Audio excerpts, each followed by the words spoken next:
let's talk about what I read for the SailorMoonAthon. I, of course, didn't get nearly as much read as I wanted to because that is just how my life goes every month. I got about 7.5 books done, which isn't terrible, so, you know, whatever. I'm not gonna feel bad about it. The overall readathon book was Beds Are for Flowers by R.K. Gold.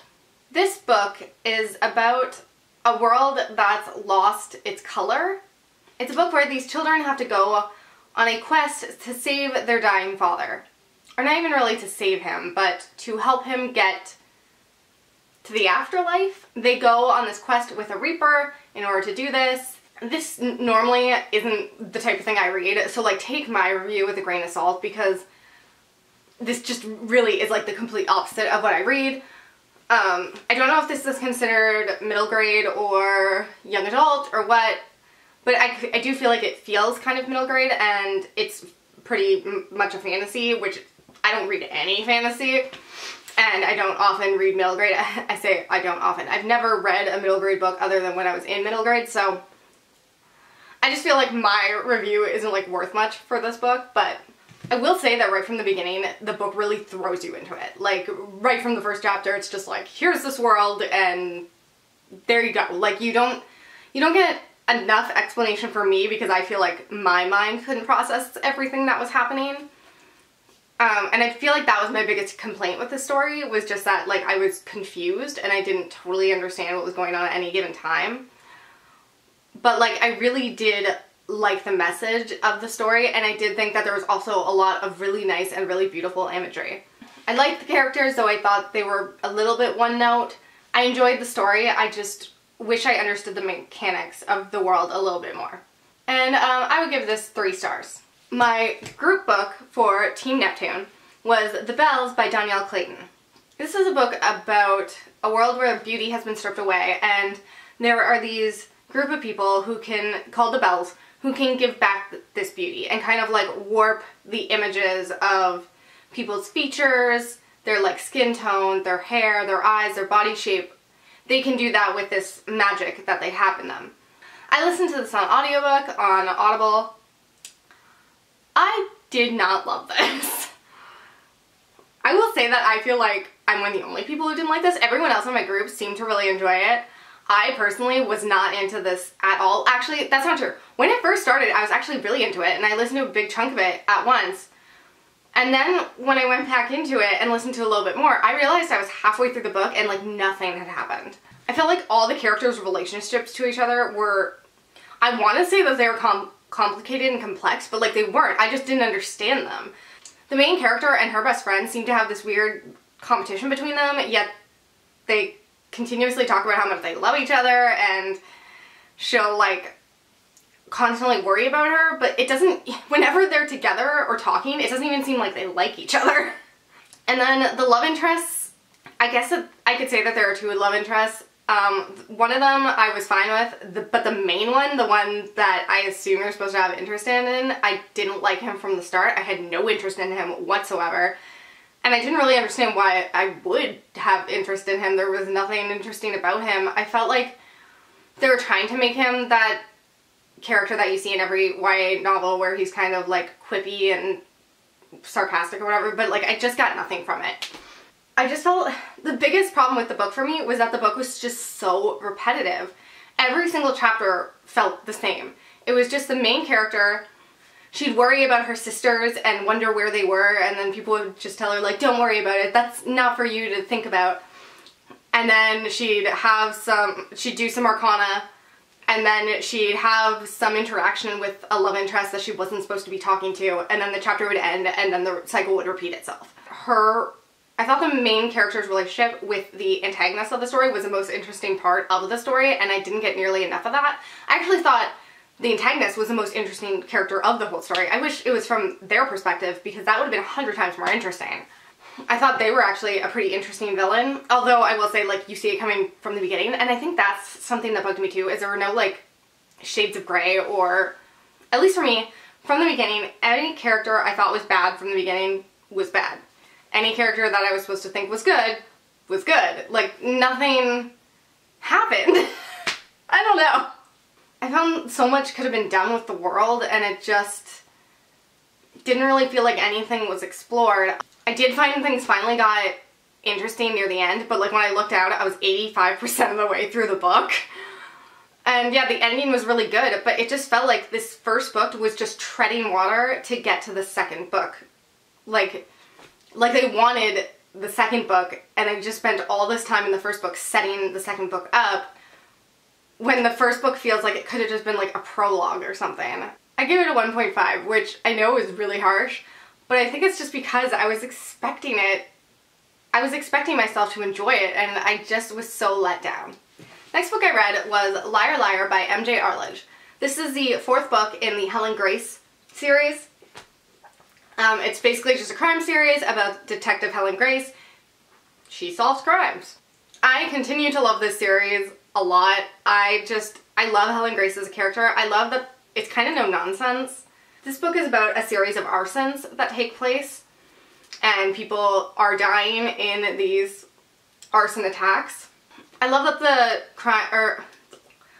the approach to the crimes and the approach to crime solving just seems to be no nonsense, not a ton of frills. There's not a lot of drama, which I really appreciate. I love that Helen Grace is just a kick-ass character, and she doesn't spend a lot of time quibbling over like boyfriends or love or anything. And it's not that you can't have a boyfriend and be a kick-ass female woman, like, obviously, but I don't know, I guess I just appreciate that it really focuses on the crime. I also appreciate that they don't stick her with a male partner or anything, because that happens in a lot of books. I watch a lot of TV shows, like, they just can't help but stick a dick in there. Like, no woman can solve crimes on her own, so I appreciate the shit out of that. This book had very graphic scenes of death by fire, and that was jarring. I don't remember the other books being as graphic as this one is, but maybe it's just that, like, being lit on fire just, like, sticks with me a little bit more, because I was just, like, getting the heebie-jeebies just from reading it. I find that the chapters tend to end on cliffhangers, and it bounces around between a lot of different people and a lot of different things, and because of that, I feel like it keeps my interest, which is really helpful. It helps me go through it faster. I will say the only thing I didn't enjoy is there's this weird subplot, I guess, with her boss, because this is her third boss in 4 books, and throughout 2 of the other books she has like a very adversarial relationship with her boss, and so when she gets this new boss, you kind of know that like it's gonna be a thing, because she's really worried that she's not gonna get along with this new boss either. But it just ended up being really weird. Like, I just had a feeling it was gonna go a certain way, and then it seemed like it was gonna steer away from that, and then it steered right back into that at the end, and it was just strange. And I don't know where it's going, but I don't know. So that part was weird, and I explained that terribly, but I'm like trying to avoid spoilers. But yeah, I really love this series, and I am really looking forward to reading the 5th one. I give Liar Liar a 4 out of 5. It was a really solid entry into this series. The next book I read was Brutal Game by Cara Mckenna.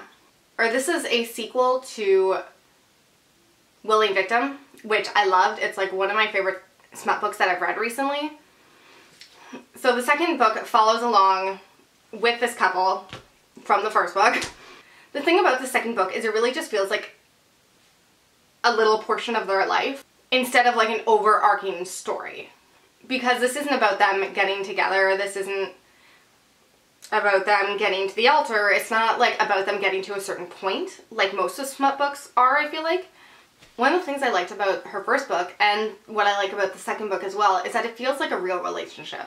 And a lot of the conversations they have between each other seem like conversations like me and my boyfriend would have.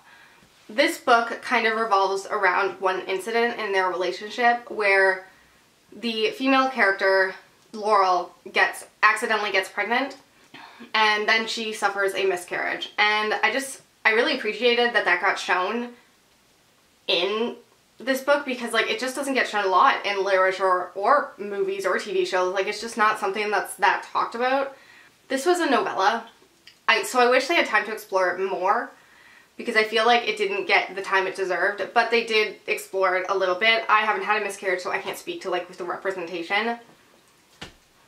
But I thought it was interesting because it also had dual perspectives, so it also dealt with it from his point of view as well. I still really love him as a character. It definitely wasn't as great as the first book was to me, because, I mean, there wasn't as much fun sex scenes, but it was still a really solid entry, and I appreciate what she did with it. And I gave it 3.5 stars. The next thing I read was The Walking Dead Compendium number 3.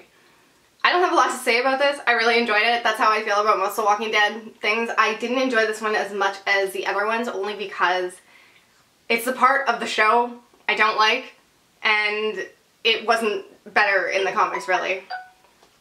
I had to leave because my card was full, and now my battery's dying, and it took forever to get everything off my card because my card, for some reason, and my computer are not mixing.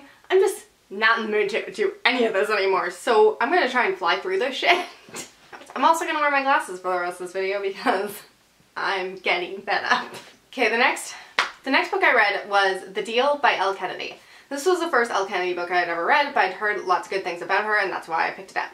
This book was about a girl who had gone through some trauma, and she was in college, and she just didn't have a lot of experience getting back into the relationship scene. She ended up having a crush on this guy in her class. Meanwhile, there's this hockey player who needs her help to pass the class they're in together, so they make a deal that she will tutor him in this class and he will help her get this guy's attention. I gave this book 4 stars. The book was very enjoyable read. Oh my god, I did not realize just how much my cleavage is out there for the world. Now that I have my glasses on, so that's fun. Whatever, it's fine, it's fine. So first, right off the bat, I did feel like this book had a little bit of the not like other girls trope going on, which they never like outright said it, but it just kind of felt like that. My battery just died, which is so fun. Anyways, it felt like they were going for this not another girl trope without fully explicitly saying it. It just felt like that's how we were supposed to see her. I wasn't a fan of the male POV, and this is often the case with romance books, because I always feel like the male point of view comes across really cliched. And in this book, I had that same problem. Like, he just felt like a dude bro.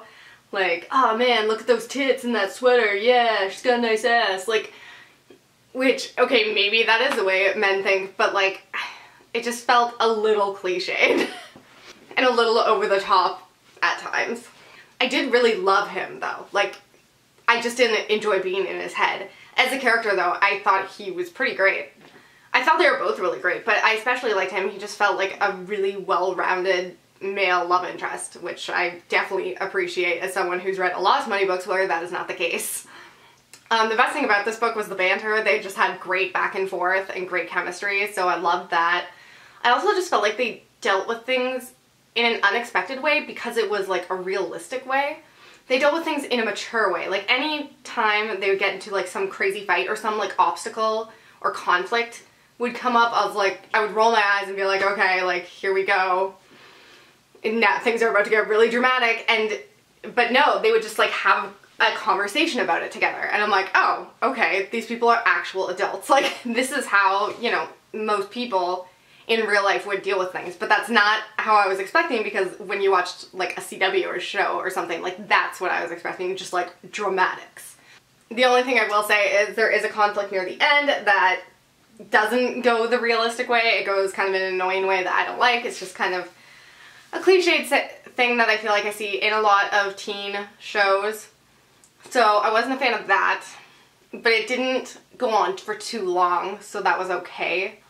I love that it took the time to really build them together and flesh out their personalities separate and together. I will say that, like, near the end I started to miss the witty back and forth banter, because I always appreciate like the enemies part more than the lovers part. I thought this book was really enjoyable. It was a good mix of fun and serious. It wasn't necessarily for me because I like darker romances, but I can appreciate that it was an enjoyable, good book. So I gave it 4 out of 5 stars. The next book I read was The Last Final Girl by Stephen Graham Jones. This fucking book. So, I was very, very excited for this. This sounds so up my alley. I feel like you have to read the synopsis for this. I don't want to read it to you because I personally always skip past that part when people do that, but the synopsis just sounded so good. But little did I know that the the whole book was written like the synopsis. Basically, this book sounded like a slasher film, which I was super excited for that because I love horror, I love slashers.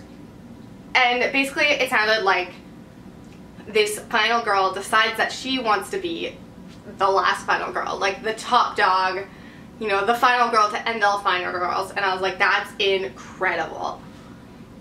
And then I tried to read the book. I only got through 20 pages of this. I've never gotten through so little of a book, especially a book I was so freaking excited about. It was so hard to try and get through. And the reason that it's hard to get through is because it is obnoxiously written.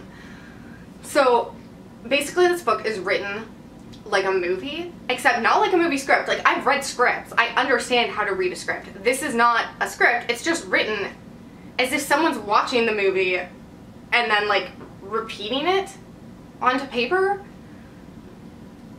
It's just so bad and so hard to read, especially because the paragraphs don't finish. Like, he'll be like explaining the scene, explaining what's happening, but then like all of a sudden it cuts off and it jumps to the next scene, and it's just so confusing.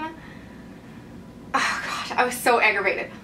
So I ended up listening to this on audiobook on Audible, and thank freaking god, it was so much easier to get through on audiobook. If you're gonna read this, definitely go that route, but honestly, don't read it. The opening scene is fantastic. It's hilarious. I was like, oh yeah, I'm going to love this, because once I got to the audiobook portion, like I said, it was enjoyable.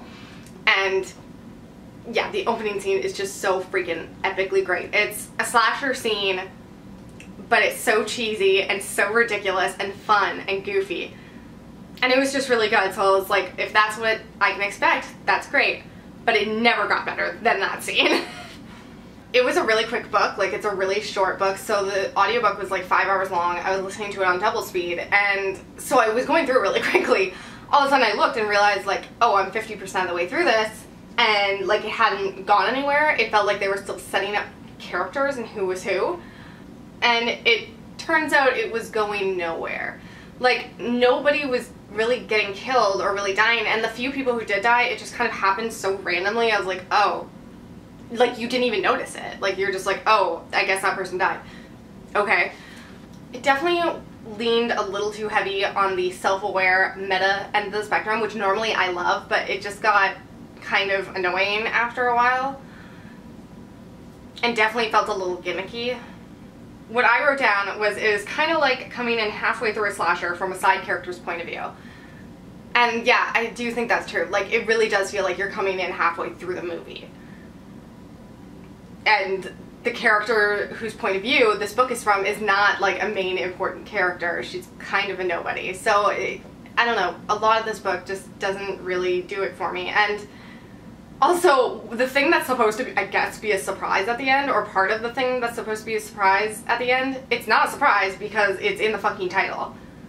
So, like, you know who's doing everything, because, duh, the book is, I just don't get this book, and I was so excited, and this cover is beautiful, and the synopsis and premise was just so great, but it just didn't go anywhere, or do anything. I gave it 2.5 stars, but like, I feel like those 2.5 stars were just for the opening scene, because everything else was not good. So those were all the books I finished this month, but I also just wanted to mention that I was also reading American Gods for this. I'm 40% of the way through this book. I don't like it. And I know it's a really popular book. I know Neil Gaiman is really beloved. I don't get it. Once again, it's just a very repetitive book where nothing happens over and over and over again.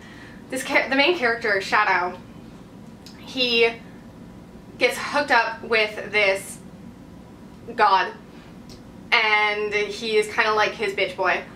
He gets sent to these different towns by his boss.